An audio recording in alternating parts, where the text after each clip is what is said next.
नमस्कार दोस्तों, welcome to SG sociology. आज के इस वीडियो में हम बात करने वाले एक नए कॉन्सेप्ट के बारे में जिसका नाम है कल्चर ऑफ पॉवर्टी या जिसे आप गरीबी की संस्कृति बोल सकते हो।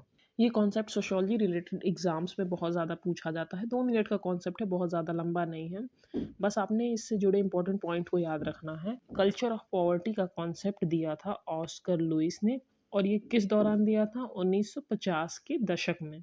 दूसरा पॉइंट क्या याद रखना है कि इन्होंने ये कॉन्सेप्ट कब दिया था?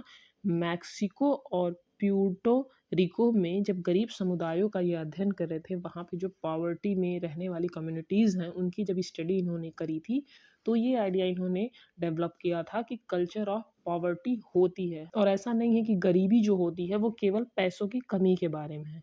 इनका मानना था कि दीर्घकालिक गरीबी में रहने वाले लोगों के बीच कुछ विश्वास विकसित हो जाते हैं, व्यवहार मूल्यों के एक समूह, कार्य करने के तरीके, सोचने के एक तरीके जो ये विकसित हो जाते हैं टाइम टू टाइम एक ही तरह के माहौल में रहने से, उस चीज़ को, उस विचारधारा को, उस विश्वास को, उस व्यवहार को गरीबी की संस्कृति का नाम इन्होंने दिया था।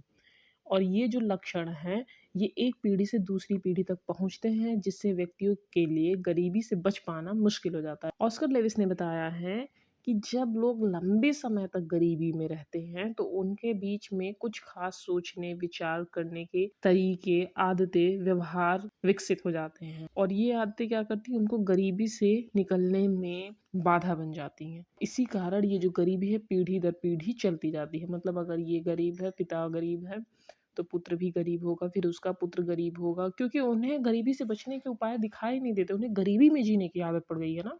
उन्हें उस गरीबी को झेलने की, उस टाइम पे आने वाली प्रॉब्लम्स को सॉल्व करने का एक आदत, उनका एक वे ऑफ लाइफ बन गया है, इसलिए वो उस गरीबी से निकल नहीं पाते हैं।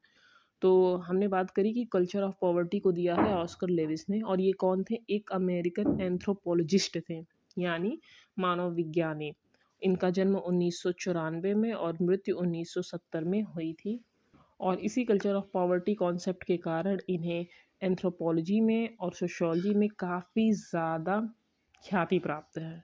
तो ये कुछ इंपॉर्टेंट पॉइंट्स हैं जिसे आप याद रख लो। एक बार और हम अच्छे से देख लेते हैं कि गरीबी की संस्कृति बात किस बारे में करती है, या ऑस्कर लुइस ने जो गरीबी की संस्कृति दी है वो किन विचारों पर आधारित है। तो देख लेते हैं उनके विचार। उनका मानना था कि सोसाइटी में एक स्पेसिफिक गरीब कम्युनिटी या पॉवर्टी में रहने वाली जो कम्युनिटी है, उन वो पॉवर्टी में क्यों रहते हैं, वो बाहर क्यों नहीं निकल पाते, सालों से वो गरीबी में ही बने हुए गरीब ही हैं।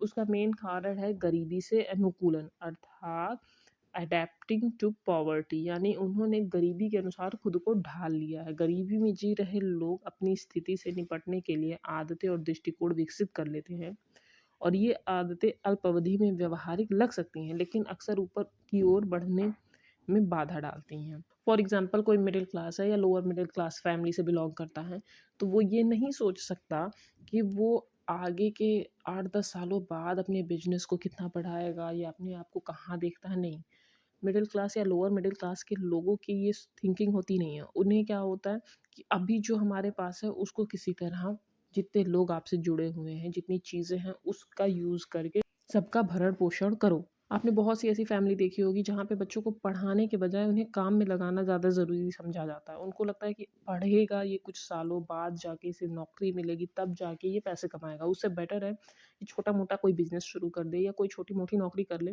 जिससे एटलीस्ट अभी के लिए ये अपने परिवार का पोषण कर सकें। तो ये लॉन्ग टर्म नहीं सोचते हैं, ये शॉर्ट टर्म थिंकिंग इनकी होती है। भविष्य की बजाय ये आज पर ध्यान देते हैं। और इसके पीछे भी कारण है, क्यों? क्योंकि इनको जीवित रहना ही सबसे ज़्यादा ज़रूरी है। आप प्लानिंग कर लो 10 सालों की, उससे पहले आपने खाना-पानी ही नहीं मिला और आप मर गए, तो क्या करोगे 10 साल की प्लानिंग करके? तो पहले तो जीना ज़रूरी है ना, जियोगे फिर ना आप प्लानिंग करोगे कि यहाँ पे घर लेंगे, यहाँ पे बंगलो होगा, यहाँ पे अपना प्राइवेट जेट होगा, जो भी है। तो इतनी भविष्य की प्लानिंग इनके पास करने के लिए ऑप्शन ही नहीं होते हैं। इनको लगता है कि अभी हमें पहले जीना ज़रूरी है। पहले अपने आज के अगले टाइम के खाने का देख लो, फिर आगे का देखेंगे। तो इसलिए ये शॉर्ट टर्म में सोचते हैं। नेक्स्ट क्या है पॉइंट कि इसकी इनकी फैमिली स्ट्रक्चर ही ऐसी होती है, पारिवारिक संरचना। गरीबी में रहने वाले परिवारों में अक्सर एकल अभिभावक वाले घरों, अनौपचारिक विवाहों और पारिवारिक जीवन में स्थिरता की कमी की उच्च दर देखी जाती है। गरीबी में जो लोग रहते हैं या जो बहुत ज़्यादा पॉवर्टी से जुड़े हुए हैं। ऐसी फैमिलीज़ में बहुत ज़्यादा तनाव रहता है। आपस में हस्बैंड वाइफ में बहुत ज़्यादा झगड़े हुआ करते हैं। किसी का किसी से रिलेशन चल रहा है, किसी का किसी से रिलेशन चल रहा है, अफेयर्स बहुत ज़्यादा उनमें होते हैं। एक माँ अगर बच्चों का भरण-पोषण करे, वो भी मज़दूर, ऐसा नहीं कोई हाई रैंक पे कोई अच्छी पोस्ट पे है, वो काफ़ी डिफ़िकल्ट होता है। वो क्या करेगी? यही ना करेगी कि आप लोग भी जॉब कर लो या आप भी छोटी-मोटी नौकरी कर लो जिससे कम से कम हम सब मिल के 3 टाइम के भोजन तो कर सकें। और पुअर फैमिली में आप देखते हो परिवार का एक स्ट्रक्चर बहुत ज़्यादा स्टेबल नहीं होता है, वहाँ पे अस्थिरता बनी रहती है, कोई किसी के साथ भाग गया, कोई किसी के साथ है, ये सारी चीज़ें आपने आसपास देखी होगी। नेक्स्ट पॉइंट क्या है?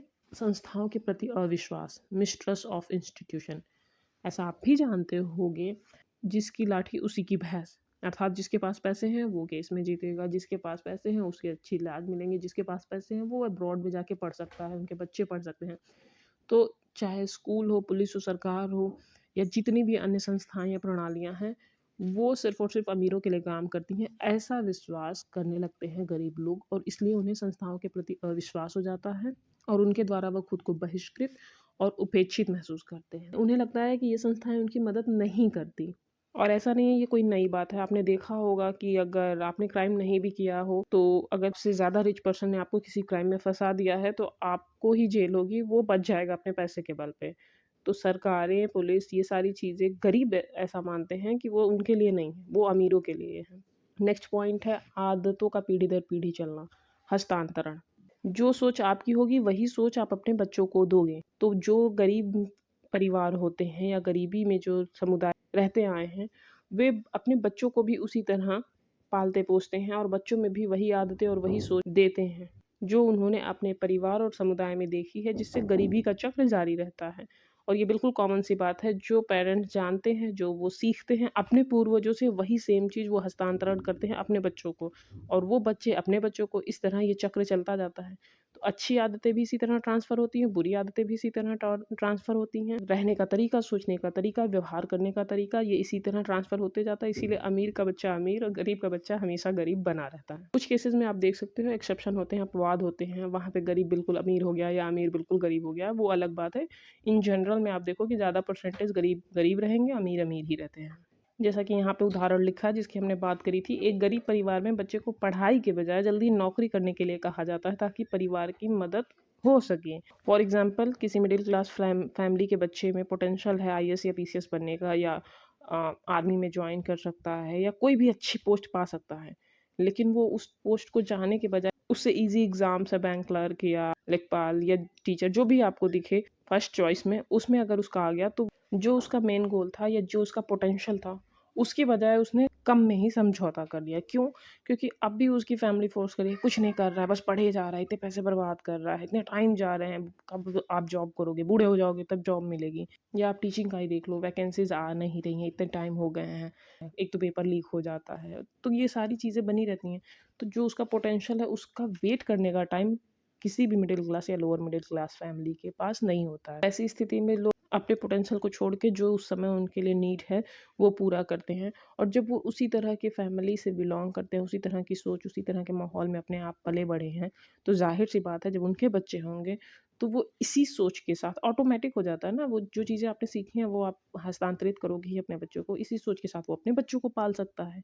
हाँ, कुछ लोग होते हैं कि इस सोच से बिल्कुल अलग हो जाते हैं। ऐसी स्थिति में ही कुछ नया करने वाले बच्चे या नया करने वाले लोग सामने आते हैं। बट इन जनरल जो एक व्यवस्था चल रही है, वो ही चलती रहती है। तो ये सारी चीज़ों के ज़रिए ऑस्कर लेविस ने समझाया था कि गरीबी सिर्फ़ पैसों की कमी नहीं है, वो एक संस्कृति है, वो पीढ़ी दर पीढ़ी हस्तांतरित होती है लोगों के द्वारा, क्योंकि वो शॉर्ट टर्म में सोचते हैं, उन्हें संस्थाओं पे विश्वास नहीं होता है, उनका पारिवारिक स्ट्रक्चर ही ऐसा होता है, ऊपर से उनकी आदतें बन जाती हैं उसी गरीबी में रहने की। उन्होंने गरीबी को एडैप्ट कर लिया है, उसके साथ अनुकूलन कर लिया है। हालाँकि इसको लेके काफ़ी सारी आलोचनाएँ भी हुई हैं इस कॉन्सेप्ट को लेके। इस कॉन्सेप्ट के अकॉर्डिंग आप गरीबों को ही दोष दे रहे हो कि वो गरीबी से बाहर नहीं निकलना चाहते। गरीबी के लिए गरीब लोग ही ज़िम्मेदार हैं, ऐसा ये कॉन्सेप्ट समझाता है। जबकि असली समस्या ये नहीं है, बेरोज़गारी है, शिक्षा की कमी है, सामाजिक असमानताएँ जैसी काफ़ी बड़ी वजह हैं जिस वजह से लोग गरीब होते हैं। हो सकता है किसी में पोटेंशियल हो, बट आपके समाज में या सोसाइटी में उस तरह के माहौल नहीं है कि आप उन्हें आगे निकलने दे रहे हो, बाहर निकलने दे रहे हो, तो अपनी कमी को छुपाने के लिए आप बोल दो कि गरीबों का ही दोष है, तो ये गलत है। दूसरी चीज़, सभी गरीब एक जैसे नहीं होते, जो हमने बात करी एक्सेप्शन भी बहुत सारे होते हैं, तो ये धारणा गलत हो सकती है कि सभी गरीब लोग एक ही तरह से सोचते हैं या व्यवहार करते हैं। हो सकता है बहुत से उसमें यूनिक हों। आई होप आपको आज का ये टॉपिक समझ में आया हो। अगर आपके कोई सुझाव हो तो आप कमेंट बॉक्स में दे सकते हैं। अगर आपको वीडियो पसंद आया तो वीडियो को लाइक, शेयर और चैनल को सब्सक्राइब करना ना भूलें। इस वीडियो की अगर पीडीएफ चाहिए तो आप हमारे टेलीग्राम चैनल एसडी सोशियोलॉजी से जुड़ सकते हैं। डिस्क्रिप्शन बॉक्स में चैनल और पीडीएफ की लिंक मिल जाएगी। और अगर आपको लगता है कि कहीं पे कोई फैक्ट या कोई पॉइंट मिस हो रहा है या गलतियां हो रही हैं तो आप बता सकते हो। आज के लिए बस इतना ही। धन्यवाद।